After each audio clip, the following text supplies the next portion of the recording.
সাহরি খেতে না পারলে কি রোজা হবে? রমজানের সাহরি এবং ইফতারে কি ধরনের খাবার খাওয়া শরঈ এবং স্বাস্থ্যগত দিক থেকে বাঞ্ছনীয়? আমার ৬ ঘন্টার পর ঔষধ সেবন করতে হয়, আমি কি রোজা রেখে ঔষধ সেবন করতে পারবো? সাহরি খেতে না পারলে কি রোজা হবে?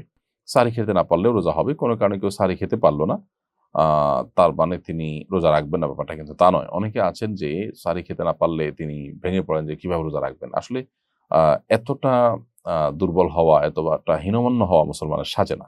এজন্য সাহরি খেতে না পারলেও আমি রোজা রাখলে আমার সেই রোজা যে একেবারে আমার জীবনহানি করে ফেলবে, আমি মরে যাব, এরকম তো না। এজন্য হিম্মত করা দরকার। তাছাড়া সাহরি খাওয়াটা এটা রমজানে রোজার একটা সুন্নত আমল। এর ফলে রোজার মূল স্ট্রাকচার ফরজ বা ওয়াজিব তো আর ছুটছে না, যার কারণে আপনার রোজা হয়ে যাবে। রমজানের সাহরি এবং ইফতারে কি ধরনের খাবার খাওয়া শরঈ এবং স্বাস্থ্যগত দিক থেকে বাঞ্ছনীয়? স্বাস্থ্যগত দিক থেকে আমাদের সাহরি এবং ইফতারিতে কি ধরনের খাবার থাকা দরকার সেটা অবশ্য স্বাস্থ্য বিশেষজ্ঞগণ খুব ভালো বলতে পারবেন। তবে আমরা সবাই কমন কিছু বিষয় জানি। তার মধ্যে থেকে একটা হলো যে ইফতারিতে খুব বেশি ভাজা পোড়া, এটা আমাদের স্বাস্থ্যের জন্য মোটেও ভালো নয় এবং এটার কারণে অনেক অস্বস্তিতে আমরা ভুগতে হয়। এর কারণে আমাদের তারাবি, আমাদের রাতভর জেগে ইবাদত বন্দেগী, অন্যান্য এক আমল করা, এমনকি দিনের বেলা রোজা রাখাটা অনেক সময় কষ্টকর হয়ে যায়। এজন্য আমাদের স্বাস্থ্য ভালো থাকে সেরকম খাবার আমাদের খাওয়া উচিত। ভাজা পোড়া, অতি ঝাল, অতি মিষ্টি যেগুলো আমাদের স্বাস্থ্যের জন্য ভালো নয়, সেগুলো আমাদের এভয়েড করা উচিত অন্তত রমাদানে ইবাদতের প্রয়োজন হলেও। দ্বিতীয়ত হলো আমরা ইফতার এবং সাহরিতে খেজুর অবশ্যই রাখার চেষ্টা করব। এটাতে প্রচুর পরিমাণ খাদ্যশক্তি, এনার্জি যেমন রয়েছে, এমনিভাবে এমন সব খাবার রাখবো, দেশীয় ফল এবং অন্যান্য খাবার যেগুলো সুফল আমাদের শরীরে নানাভাবে ইনশাআল্লাহ আসবে। বিধায় আমরা সেদিকটাকে বিশেষভাবে খেয়াল রাখবো, মনোযোগ দিব ইনশাআল্লাহ। এবং খুব বেশি আপনার উদরপূর্ণ করে খেলে ইবাদতবন্দি করতে অসুবিধা হয়, সেটা অস্বস্তির কারণ হয়, সেটা আমাদের স্বাস্থ্যের জন্য খারাপ হয় এবং শরীয়ত ও সেটার জন্য আমাদেরকে নিরুৎসাহিত করেছে। সেজন্য আমরা চেষ্টা করব যে সাহরি ইফতারিতে খুব বেশি উদরপূর্ণ করে না খেতে। এই চেষ্টা আমাদের মধ্যে থাকতে হবে। আমার ৬ ঘন্টার পর ঔষধ সেবন করতে হয়, আমি কি রোজা রেখে ঔষধ সেবন করতে পারবো? ভাই, আপনি কোনো ধার্মিক ডাক্তারের শরণাপন্ন হবেন। যে ওষুধটা আপনার ৬ ঘন্টা পর সেবন করতে হয় সেটা আপনি ১২ বা ১৪ ঘন্টা পর সেবন করার অপশন থাকার কথা, ডোজ বাড়িয়ে দিয়ে বা অন্য কোনো উপায়ে আপনি অবশ্যই রোজা রাখার চেষ্টা করতে হবে।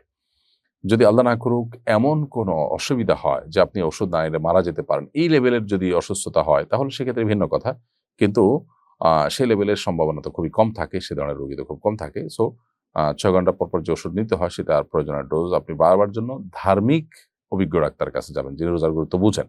তিনি ইনশাআল্লাহ আশা করে যে আপনাকে একটি ভালো সুরাহা দিতে পারবেন। আজকাল সাহরি পার্টির প্রচলন বেশ জোরে-সোরে শুরু হয়েছে। এ বিষয়ে শরিয়ার দৃষ্টিকোণ জানাবেন কি? দেখুন, বেশ কয়েক বছর ধরে আমাদের এক শ্রেণীর তরুণদের মধ্যে বিশেষ করে সাহরি পার্টি করার একটা প্রবণতা আমরা দেখতে পাচ্ছি। তারা ভোর রাতে বিভিন্ন রেস্টুরেন্টে একত্র হন এবং সেখানেও নারী-পুরুষ এবং ছেলে-মেয়েরা তারা একত্র হয়ে বসে খাবার-দাবার গ্রহণ করেন। ছেলে-মেয়ে যদি একত্র হয়ে বসে তারা টেবিলে খাবার-দাবার গ্রহণ করেন, নারী-পুরুষ যারা গায়রে মাহরাম এরকম মানুষজন যদি তারা একত্র হয়ে খাবার-দাবার গ্রহণ করেন, সেটা তো এমনিতেই নাজায়েজ। কারণ সেটি পর্দার বিধানকে লঙ্ঘন করা হচ্ছে। আল্লাহর বিধানকে লঙ্ঘন করে আমরা কোনো কল্যাণ আর সাধন করতে পারবো না। এইজন্য এই হারাম কাজ থেকে আমাদেরকে বেঁচে থাকতে হবে। আল্লাহর ভয়ে যদি আমরা মুসলিম হয়ে থাকি, আল্লাহর সামনে দাঁড়াতে হবে, সেই জবাবদিহিতার বোধ থেকে আমাদেরকে অবশ্যই গুনাহ ছাড়তে হবে। আর সাহরি পার্টি যেটা, সেখানে যদি আপনি নারী-পুরুষ ঢলাঢলি বা একসাথে ফ্রি মিক্সিং এর ব্যাপারটা নাও থাকে, শুধু ছেলেরা সাহরি পার্টি করলো, মেয়েরা আলাদা করে করলো, এরকম যদি হয় তারপরে সেটা অবশ্যই শরিয়ার দৃষ্টিকোণ থেকে অনুচিত। কারণ হলো সাহরির এই সময়টা, ভোর রাতের এই সময়টা আসলে দোয়া কবুলের সময়। এই সময়টা আসলে আড্ডা মারা, ফুর্তি করা, এটার জন্য উপযুক্ত কোনো সময় নয়।